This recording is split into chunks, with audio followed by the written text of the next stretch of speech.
the Elden Ring movie. That's kind of cool, to be honest. And for me, I know that I don't play these types of games, and I'm gonna go into this. I've never watched the animated One Piece and never played Fallout, but I really liked the live action interpretation of One Piece. I really liked Fallout. So this might be a movie that I'll end up watching just because I liked seeing some of that adaptation into the movie realm. Adam, I think you're gonna love this movie. Yeah. I really do, Hmm. and I think this movie's gonna appeal to a mainstream audience, not Yeah. just Elden Ring Yeah. players.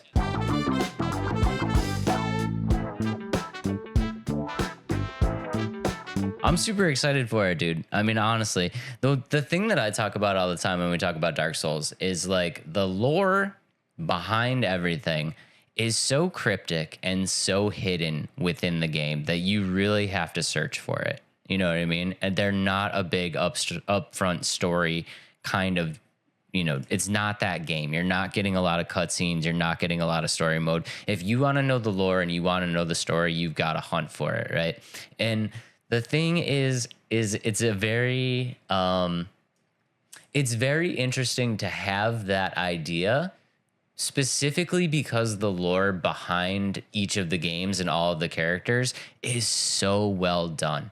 Like the story of every single character that you run into is so well crafted. Their backstory goes back years. Like there's things that have happened in their lives. Like it's a really rich story. It's almost like every person that you meet in one of these games could be a main character, and to not have to hunt for that and bring that to the big screen and just make it a very watchable and easily consumable experience, I think it's going to do so well. And then also the fact of just like translating all of these specific boss fights onto the big screen and just seeing that type of action mixed with that type of lore. It's like, this could really be a home run movie, not just for Elden Ring fans, not just for Dark Souls fans, not just for video game fans. Like this could really be a movie that kind of appeals to the masses. I'm gonna play devil's advocate here. Okay, hit me. You were just explaining how in depth the lore is and the backstories of these characters.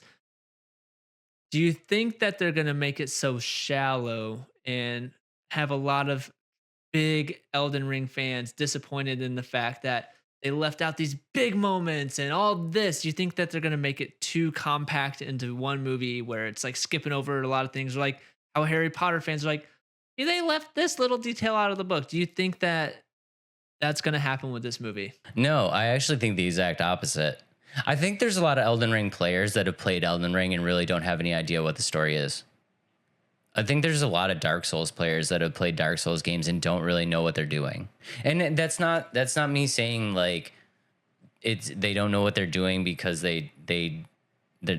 that's not me talking badly saying that they don't know what they're doing. It's like you really do have to hunt for the lore. You know what I mean? Like you have to hunt for what you're actually doing.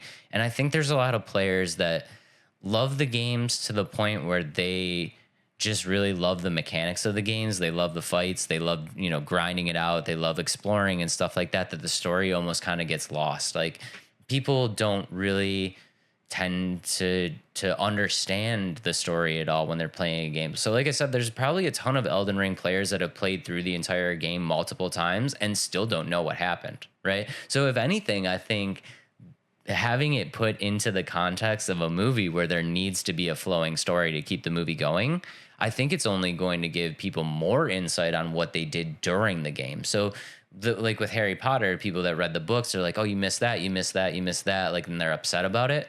In this context, Elden Ring players are going to be like, "Oh my God, that's why that was like that." Or like, "Oh, that's why I went to that place and did that thing at that one time." It's like, this was the meaning behind it because they never went to search for it. Yeah. I think it's gonna be a very interesting flip. That makes sense because how we've talked in the past, it's a lot of these books turned into movies and games turned into movies. They also often leave a lot of things out, but the way you're explaining it, a lot of people don't really understand it anyway. And it sounds like the mass majority of people aren't going to know. And then, but for like those people that do know the lore, you think that they're going to be just as excited or do you think they'll kind of nitpick it a little bit more? And you think that population of people is just so low compared to the people that don't really understand the lore? Well, I think the people that do understand the lore, and we talk about this with the comics books all the time, is like just stick with the story, because the real fans that know it want to see the original story, and the fans that don't know it aren't going to know any different otherwise. George R.R. Martin is working on this movie, and he is the one that wrote the story, that wrote the lore for Elden Ring. It's funny because it was a big deal, right? I remember when Elden Ring dropped, and they were like, George R.R. Martin's working on the lore. He's working on the storyline. And I'm like, oh, this is going to be kind of cool. Like, it's going to actually have a storyline. And then the same exact thing, Elden Ring drops, and there's like very little storyline. And we always thought it was funny that it's like, why would you bring George R.R. Martin on to write lore and storyline and then not have lore and storyline available in the game? So, like, I think, like I said, you're going to get glimpses into kind of the lore and the storyline that he wrote for the game anyway. So with him being a part of it, I can't imagine he's going to change his story. And I think you're going to be able to see aspects of it that you most likely missed when you played the game. I don't think they're going to steer away from the what he did originally for the game. So I don't think Elden Ring players that know the story and know the lore will be upset at all. Out of like the director Alex Garland, I enjoyed some of his movies. Where I have you seen Warfare, like the newer like movie, where I don't know, it's like a war movie, and I love war movies. But he did this movie called Warfare. I absolutely loved it, and what I've kind of read about him is he's a huge fans of these types of games like Elden Ring and Devil May Cry, and he's done other things outside of like Warfare and Civil War that I just don't know. But it sounds like he's more of like a true fan of it. So I think it's gonna be really cool that he's doing it out of passion, not so much, oh, this is gonna a movie that's gonna make me money. That makes sense. So Yeah, so Alex Garland did, like you said, he did Warfare, but he also did Ex Machina, Annihilation, Civil War. Like, he's done some good movies, and I don't know if this is true, but he said he's on his 7th playthrough of Elden Ring right now. He's played the game all the way through 6 times and is on his 7th play. So he is very much familiarizing himself with the material, and in order to play that game 7 times, you got to be a fan. Like, you got to be a fan. You have to like it to play the game 6 times. So like you said, I think he's doing it as a passion project, right? And it's an official partnership between Bandai Namco and A24, the studio making the movie. Bandai Namco being involved with the movie. The one thing that we've seen from Bandai, they're not going to put it out if it's not good. If it's not what they want, they're not putting it out. They would rather see their franchise die than put out something that they think does not hold the standards of the From Software collection. You know what I mean? So I think all of the stars are kind of lining up on this. Having Bandai in it, bringing in George R.R. Martin, who did the original lore, like having Alex Garland, who really loves, the franchise, being able to bring all of these massive, fight scenes and bosses and stuff like that to a big screen with a visual audience is going to be so sick. Explaining the lore to fans that, played the game, not really knowing what they're doing, not really knowing the lore, and just having this all come together into like one kind of masterpiece. Like, I am beyond excited to see what they're gonna do with this. and for somebody that doesn't play these games, I'm excited just based off what you said because of how exciting this like off the screen is gonna, or like on the screen is gonna be, like these huge boss battles, epic battles. And now I'm wondering if they're gonna throw little Easter eggs in it of like dying over and over and over somehow, because like I think that'd be kind of cool. And drinking the what's The healing gourd. Yeah, drinking the healing gourd, and like there's gonna be a scene where the guy rolls into barrels and they all explode. Like, there's gonna be the stuff in the movie. Bandai Namco From Software, they're gonna make sure that they put that stuff in the movie. And like I said, the lore behind it is so good.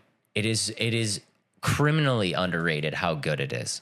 I mean, I have books and just books and books and books on Dark Souls, Elden Ring, Sekiro lore. Just the lore itself is so good, and it just lends itself so easily to transfer over into great storytelling that you can see on the screen. And just bringing all this stuff to like I said, you don't even really need to be a fan of these games. Like this is going to appeal to people that are just fans of fantasy. You know what I mean? Because it's a medieval setting. There's dragons, there's ridiculously big bosses, like there's creatures, there's, you know, like if you're just a fan of fantasy as a whole, you don't have to be a Dark Souls fan or an Elden Ring fan to like this movie. You just have to be a fan of fantasy. You know what I mean? And I think that audience is so big. There's no way that this doesn't, with the love from the fans and the love of just, you know, the sci-fi fantasy community, like there's no way that this movie doesn't do well. Elden Ring itself brought a huge new audience to the genre by itself. So I think having that new genre, or that new wave of people enjoying the genre, it's just going to push them even more into the lore of the movie and bring outside people like me that don't play these games and never got into Elden Ring either into this fantasy, this lore of the movies. And I think it's gonna be really cool. It's gonna be super sick. I do have one idea for the movie that I think would be really cool, and I'm not sure if Dave's, what do we call him? Dave's not hypothesis. Oh, this isn't a hypothesis. This is a suggestion. Oh, suggestion. Yeah, oh, okay. I think this would be real cool, and I want you to hear me out because it's gonna sound kind of weird. I think that the main character in this movie, your character, that, you know, represented your player within the game, I think they should have no dialogue. Gonna have dialogue. I think they should have no dialogue. You just have people talk to you, like talk to the, yes. Like make it seem like it's you. No, okay, so when you play Dark Souls or you play Elden Ring or anything like this, the funny thing about it is, like, your character does not matter. They don't matter at all. You are just one of thousands of people that ended up in whatever situation, with like whatever, you know, scenario ended you up where you were at the right time, where you became the next one whose goal it was to, in Dark Souls, either reignite the flame or to put the flame out, or when it comes to Elden Ring, carry on this torch, or, you know, and then, like, your character does not matter at all. So it would be cool if they make it feel like the game where the main character doesn't really matter. And when you go throughout Dark Souls, or if you go throughout Elden Ring, you'll notice that your character never has dialogue.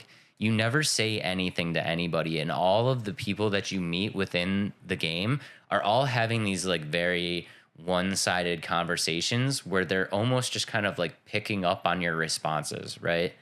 So, like, I think it would be really cool if they translated that over to the movie, in the sense of, like, the main character themselves would have to have really good would have to have a really good physical presence to, like, you know, convey messages and stuff like that. But to have them not talk throughout the entire movie would be so much like the game, and I just think that it would be so cool if they could figure out a way to pull it off. I think it's a big ask, but I think that's what the fans want. That's what the Elden Ring passionate people want, Dave.